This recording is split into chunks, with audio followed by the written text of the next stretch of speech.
بسم الله الرحمن الرحيم سبح لله ما في السماوات وما في الأرض وهو العزيز الحكيم والذي أخرج الذين كفروا من أهل الكتاب من ديارهم لأول الحشر ما ظننتم أن يخرجوا وظنوا أنهم مانعتهم حصونهم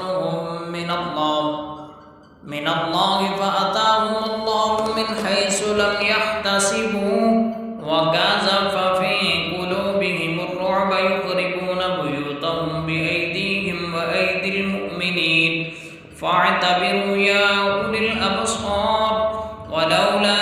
أن كتب الله عليهم الجلاء لعذبهم في الدنيا ولهم في الآخرة عذاب النار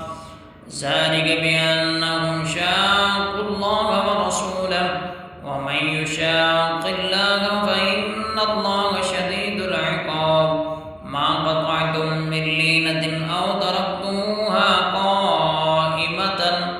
قائمة على أصولها فبإذن الله وليخزي الفاسقين وما أفاء الله على رسوله منهم فما أوجفتم عليه من خيل ولا ركاب ولكن الله يسلط رسله على من يشاء والله على كل شيء قدير ما أفاء الله على رسوله من أهل القرى فلله وللرسول ولذي القربى واليتامى والمساكين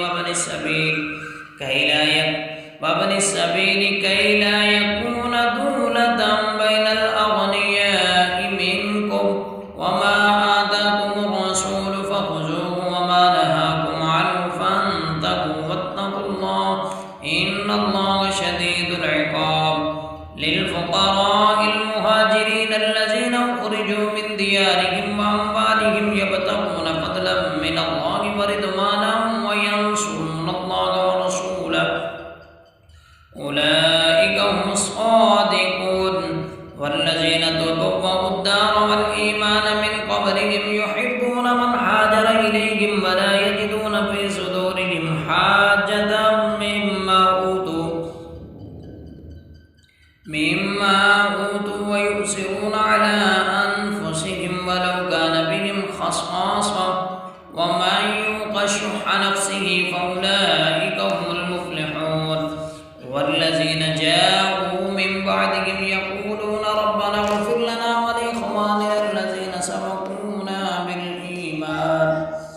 سبقونا بالإيمان ولا تجعل في قلوبنا غلا للذين آمنوا ربنا إنك رؤوف رحيم ألم تر إلى الذين نافقوا يقولون لإخوانهم الذين كفروا من أهل الكتاب لئن أخرجتم لنخرجن معكم ولا نطيع فيكم أحدا أبدا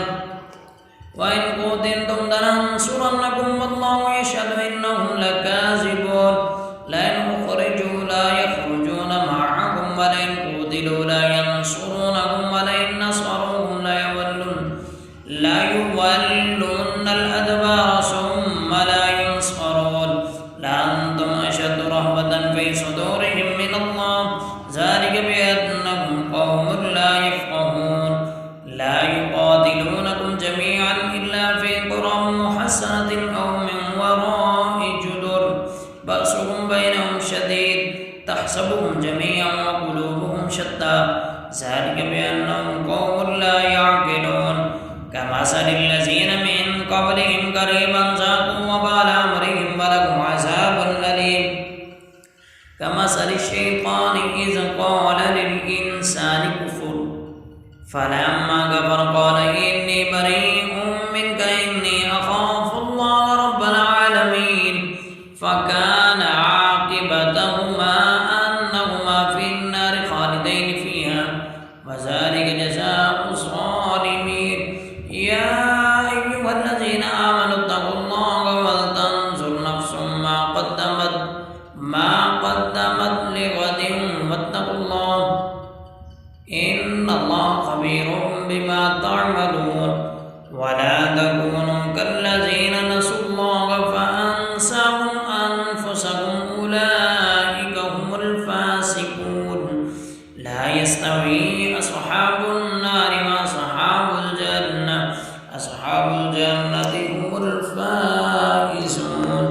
لو أنزلنا هذا القرآن على جبل لرأيته خاشعا متصدعا من خشية الله وتلك الأمثال نضربها للناس لعلهم يتفكرون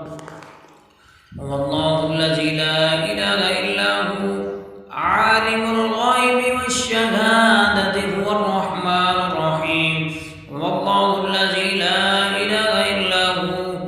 الملك القدوس السلام المؤمن المهيمن العزيز الجبار المتكبر سبحان الله عما يشركون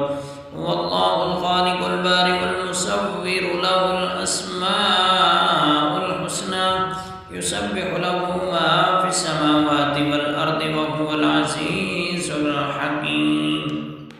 صدق الله